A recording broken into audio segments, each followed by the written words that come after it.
This week, we looked at organizational culture and read through various ways that culture can make or break a company. Warwick goes so far as to say that it is culture that can influence performance, morale, job satisfaction, employee engagement and loyalty, employee attitudes and motivation, turnover, commitment to the organization, and efforts to attract and retain talented employees. In other words, culture can affect every vein of the organization. Another way of defining organizational culture is seeing it as the operating system that leads an organization and its activities, shaping the way employees think, work, and how they feel, according to the article, The Impact of Organizational Culture on the Ultimate Performance of a Company. To expand the power that culture has on organizations, more research is being conducted specifically on how culture can impact profits. In the same aforementioned article on page 28, the authors discuss two surveys, the first conducted in 1992 and the second in 2014. The first noted that companies with strong distinctive cultures can increase their profits by an average of 756%, compared to a company with a less distinctive culture that can increase its profits only by 1%.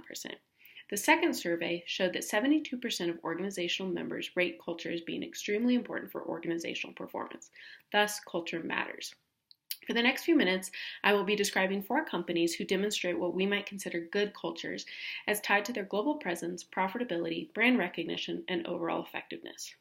The first company is a personal favorite of mine and one where I'm probably visiting far too frequently, but my personal experience with this company lends support to its culture of people first. Chick-fil-A.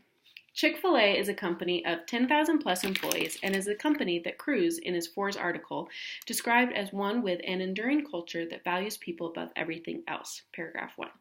So just how successful is Chick-fil-A? Well, it launched in 1946 and has enjoyed more than a 10% sales increase almost every year, according to the Cruz article. Another article, 3 Lessons Every Business Can Learn from Chick-fil-A, noted that Chick-fil-A shows more revenue generation per location than any other fast food chain in the United States.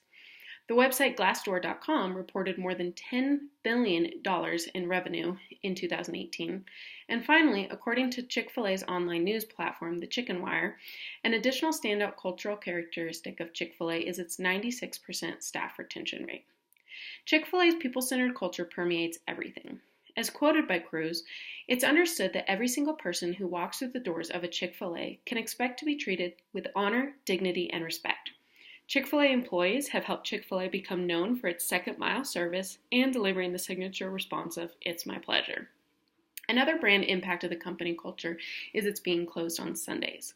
Chick-fil-A's choice to be closed on Sundays every week while still being the #1 revenue-generating fast food company in America just shows that cultural values are profitable. Finally, Chick-fil-A's culture of people first doesn't just extend to its customers, but also to its employees.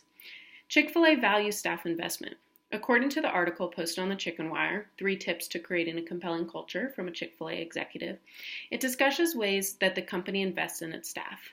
For example, at Chick-fil-A's headquarters, there is over 100 acres of wooden landscape with walkable trails, hot free meals and snacks, subsidized childcare, and a membership-free wellness center. But beyond HQ, Chick-fil-A focuses on staff investment by providing training, leadership opportunities, and career advancement opportunities, according to the overview of the company at Glassdoor.com. So while they aren't paying their hourly employees much more than the competition, they are investing in them heavily in other ways beyond the paycheck. So when employees feel well taken care of, it makes them want to take care of their customers, creating that next chain in the docket of Chick-fil-A's people-centric culture. Let me take a quick drink. So let's discuss my next company, Starbucks. Starbucks has nearly 300,000 employees operating 26,000 stores spread across 70 countries, according to Starbucks Company Cultural Breakdown by Sabalo. In paragraph 1 of this article, it notes that the CEO of Starbucks would describe its culture by stating, "We're not in the coffee business serving people, we're in the people business serving coffee." The Starbucks website self-describes itself as doing everything through the lens of humanity, from our commitment to the highest quality coffee in the world to the way we engage with our customers and communities to do business responsibly. Some key facts about Starbucks. According to Linwand and Davidson, at the height of the global financial crisis, while other companies were cutting costs and figuring out how to stay afloat, Starbucks was still investing in its staff. Touting nearly $25 billion in revenue in 2018, according to Statista.com, Starbucks is not only a consistently growing company, but employee turnover at Starbucks is drastically lower compared to most quick-serve restaurants. Starbucks hovers around 65%, far below the typical 150 to 400%, according to Sabalo. Finally, Daniels with Fortune magazine discusses the Starbucks Everywhere approach, which cuts down on costs, shortens customer lines, and increases customer frequency at shops. For example, Daniels shared a typical customer stops by 18 times a month. No American retailer has a higher frequency of customer visits other than Starbucks. Sales have climbed an average of 20% a year since the company went public. Even in a down economy, when other retailers were taking a beating, Starbucks store traffic rose between 6% and 8% a year. Everyone knows the Starbucks image and brand. Without even stating what I was drinking, I'm sure you recognize the Starbucks mug in my hand. Starbucks has achieved this because it was a company that wanted to create a culture of warmth and belonging where everyone feels welcome, as stated in Sabalo's article in paragraph 11. This warmth and people-focused business is suggested to be the reasons why Starbucks has been so successful and recognized worldwide. As stated on page 635 by Thompson and Zenepp, Starbucks' marketplace dominance is a consequence of its customer service acumen and quality products rather than predatory practices. Finally, this global recognition is not by chance, but it's a calculated goal and desire of the company. In one article, the CEO, Howard Schultz, shares at the end that we want to become more of the most respected and recognized brands in the world. Like what, for example? Like Coke, he says. Hang on, I think I hear someone at the door.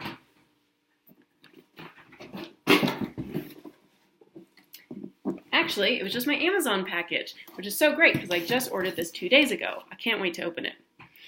Amazon, only a 24-year-old business, now employs over 500,000 people worldwide, according to Fiegerman on CNN Business. In my research, I found consistent phrases of Amazon having a high standard culture and being customer obsessed while working with the day one mantra. I'll unpack each of these now.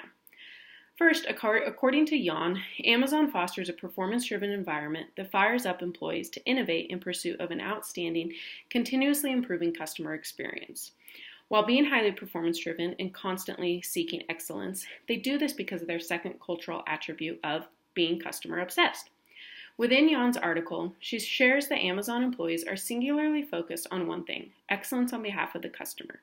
While many organizations may strive for excellence and include this in their list of values, Amazon zeroes in on their excellence being targeted on the customer. Similarly, when making decisions or developing new processes, Amazon staff ask questions like, what's better for the consumer, and how can we be more efficient for people? Put perfectly, this obsession is ingrained in all the nooks and crannies in our culture, according to Kirby and Stewart. Finally, Amazon adopts a day one mantra that reinforces that the company will always act like a hungry startup. This fuels the company to obsess over their customers and continuously find ways to add value to them. It also pushes them to experiment, make decisions quickly, and hop on trends early, as stated in paragraph 6 of Why Jeff Bezos Put Relentless Focus on Amazon's Company Culture. Thus, one can see how these three cultural norms are interlinked and interplay with one another to collectively create a culture of excellence, entrepreneurship, and customer-focused. Put simply, Amazon is a behemoth of a company. Although Walmart launched over 30 years prior to Amazon, Amazon has eclipsed the former as being the most valuable retail giant in the country, with a market valuation of $250 billion, according to Cantor and Stratfield. Amazon owes its success to its customers and its cultural practice of being customer obsessed. Put succinctly, we don't make money when we sell things. We make money when we help customers make purchase decisions, as quoted by Kirby, etc. Oddly, Amazon differs from the first two organizations discussed in that not many people knew about its internal culture until a New York Times article was published in 2015. This lack of public knowledge on Amazon culture perhaps lends to the fact that most people attach Amazon's customer-obsessed value to its image and brand, but not its culture. Customers have come to depend on fast shipping and low prices, but they have no idea how or what takes place behind the scenes to make that all happen. One notion discussed in the article is that of harmony. As reported, harmony is often overvalued in the workplace, that it can stifle honest critique and encourage polite praise for flawed ideas. Instead, people at Amazon are instructed to disagree and comment, to rip into colleagues' ideas with feedback that can be blunt to the point of painful before lining up behind a decision. We always want to arrive at the right answer, Vice President for Human Resources stated in an email statement. It would certainly be much easier and socially cohesive to just compromise and not debate, but that may lead to the wrong decision. What I appreciate about Amazon's culture and Amazon's success is that it demonstrates that a company's culture does not need to be warm and fuzzy to be effective, just as Jan describes in her article. While the New York Times article may have shown a light in some of the practice that a lot of people might find harsh, traumatizing, or even dangerous, from many people who were interviewed, they said that they thrived at Amazon precisely because it pushed them past what they thought they were their limits. But of course, that kind of culture is not for everyone. Can you imagine a Chick-fil-A worker trying to succeed at Amazon? It's possible, but rather comical to think about. But what I love about that idea is that Jan hits the nail on the head when she states every organization is different, so its culture should be too. Beyond an obvious baseline, there is no universal definition of a good culture. There's a unique culture that's right for each organization. A benevolent and supportive culture might fuel one company's growth, but might backfire completely at another company that should be more competitive and driven by standards. Now, let's see what I ordered for my upcoming trip with my husband. Can you guess where we're going? You got it, Disney World. The Walt Disney Company has become a transnational entertainment company employing nearly 200,000 employees across 45 countries, according to the Walt Disney Company's website. From personal experience, I would describe Disney's culture as one that creates magic. But according to its own self-description, the Walt Disney Company's corporate culture involves innovation, decency, quality, community, storytelling, and optimism. In 2018, the Walt Disney Company brought in nearly $60 billion according to Statista.com. The Walt Disney Company has been recognized on several leading fronts, including ranking number 4 on the world's most admired companies, ranked number 4 on Forbes' list of the best employers of 2018, ranked number 5 in the 2018 Harris Poll Reputation Quotient, which identifies the companies that are top of mind with the American public and examines how these businesses are perceived in modern culture, and ranked number 9 in LinkedIn's top companies for 2017. The Walt Disney Company is a worldwide recognized brand. From the Disney Castle to those 3 little circles, you could likely show those images to anyone, and they would know that they represent the Walt Disney Company. In a concluding paragraph from the paper, The Walt Disney Company, Reinforcing Culture and Values to Employees, the authors state that Disney's domestic and international success seems to correlate with its ability to adhere to its vision and to promote its core values through its employees and all of its products. This cultural integration, as I will call it, of Disney's core values showcases how Disney's culture permeates everything, from their hiring process to employees, also known as cast members, to calling customers guests, to referring to time with guests as being on stage. In other words, Disney is entertainment incarnate, and that is achieved through its culture. All 4 of these companies demonstrate certain traits and characteristics within culture that have made them successful and well-known.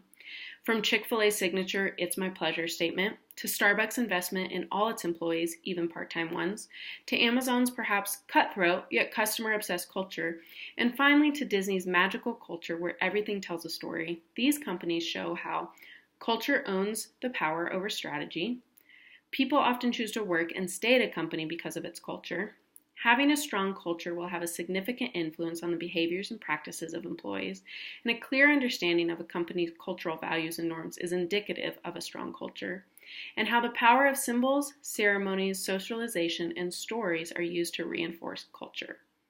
Now, are there ways in which each of these companies can improve their cultures? I'm sure there are.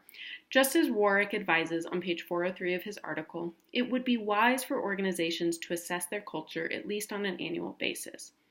And while critiques can be found against some of these companies' cultures, the data demonstrates that by and large, employees like working for these companies, and customers enjoy purchasing or experiencing these companies, whether that's through a never more than 5-minute wait line at Chick-fil-A or guaranteed 2-day shipping with Amazon. These companies show us that culture is valuable, and by investing in the culture makeup, these companies have outlived, outperformed, and risen above other companies with less defined cultures. Thank you.